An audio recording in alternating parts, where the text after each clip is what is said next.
Hello guys, কেমন আছো সবাই? আশা করছি তোমরা খুব ভালো আছো। আমিও খুব ভালো আছি। চলো দেখা যাক আমি আজ কোথায় যাচ্ছি। তোমরা নিশ্চয়ই বুঝতে পারছো যে আমি যেই দিনে ব্লগটা আপডেট করছি যে কোথায় যাওয়া যাবে।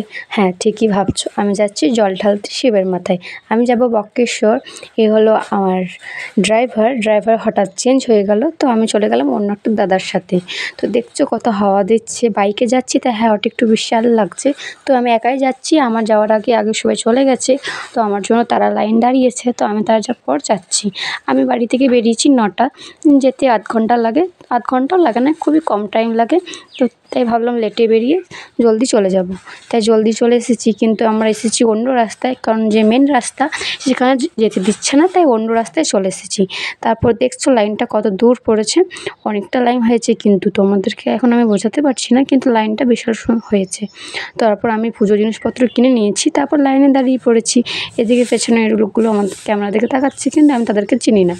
তারপর কি আবার তোমাদেরকে আমার লাইনটা একবার করে দেখিয়ে দিচ্ছি, কারণ লাইনে দাঁড়িয়ে তো আর কিছু দেখাতে পারছি না, তাই লাইনের লোকগুলোকে দেখাচ্ছি তোমাদেরকে। তো তোমরা কে কে জল ঢালতে এসেছো অবশ্যই বলবে বক্রেশ্বর। তো আমি বক্রেশ্বর এসেছি, সবাই চিনবে, বক্রেশ্বর একটা নামকরা জায়গা। এই দেখো আজ আমার লুক কেমন লাগছে অবশ্যই বলবে।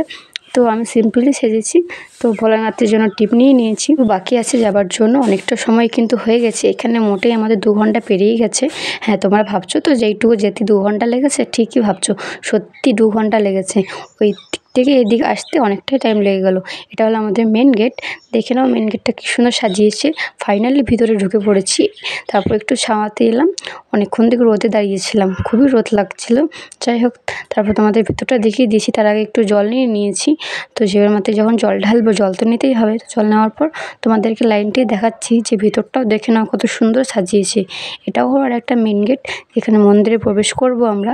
তো মন্দিরে প্রবেশ করেছি। হ্যাঁ, তোমাদেরকে বলা হয়নি যে আমি কাদের সাথে এসেছি।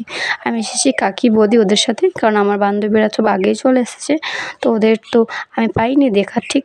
তো আমি তারপর এদের সাথে চলে আসার পর আমার ভিতরটা পুজো কমপ্লিট হওয়ার পর তারপর অন্য একটা মন্দির, এটা হলো দুর্গা মন্দির, এখানে আমাদের পুজো কমপ্লিট হয়ে গেছে। তারপর আমরা চলে গেলাম একটা আশ্রমে। আমাদের এখানে বক্রেশ্বরে একটা নামকরা আশ্রম ছিল। তো সেই আশ্রমে যাওয়ার পর একটু প্রসাদ খেতে দিয়েছিল। আমাদের পুজো তো কমপ্লিট হয়ে গেছে, তারপর খেতে পাবো নিরামিষ। তারপর আমি বেরিয়ে পড়লাম আশ্রম থেকে বাইরে যাওয়ার জন্য। তো বাইরে যাওয়ার আগে তোমাদেরকে লাইনটা আবার দেখিয়ে দিলাম যে কতটা ভিড় হয়েছে। তোমরা ঠিক দেখো, তোমাদেরকে বললে তোমরা বুঝতে পারবে না, তাই তোমাদেরকে দেখিয়ে দিলাম। তারপর নিরামিষ খাবার খেয়ে নিলাম। তো এগুলো তো নিরামিষ হচ্ছে বক্রেশ্বরে, তাই খেয়ে নিয়েছি। তারপর আইসক্রিমও খেয়ে নিয়েছি, আইসক্রিম তো নিরামিষ। তারপর এটা হলো মেন গেটটা, যেটা যাওয়ার সময় আমি দেখাতে পারিনি, কারণ অন্য রাস্তায় গেছিলাম তাই। তো আমরা চলে যাচ্ছি বাড়ি, টোটো আসছে আমাদের জন্য। দেখা হচ্ছে নেক্সট ব্লগে। টাটা।